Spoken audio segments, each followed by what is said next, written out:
Ever dreamed of curling up in a warm, inviting reading nook, but worried about the cost? Good news, you don't need a fortune to create your perfect bookish escape. With a little creativity and a few budget-friendly hacks, you can transform any small space into a cozy haven. Look around your home for an unused corner, a window seat, or even a closet space. A small nook can feel extra cozy and intimate. Instead of buying an expensive reading chair, stack fluffy pillows, cushions, or a floor mattress. A thrifted armchair or a DIY pallet bench also adds charm without breaking the bank. Lighting sets the mood. Use fairy lights, warm-toned lamps, or battery-powered candles to create a soft, inviting glow. Look for thrifted or DIY options to save money.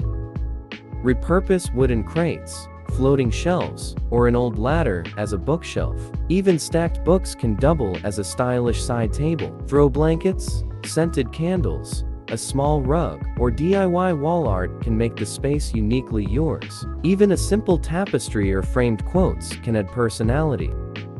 Now, grab your favorite book, make yourself a cup of tea, and escape into your new cozy paradise without breaking the bank.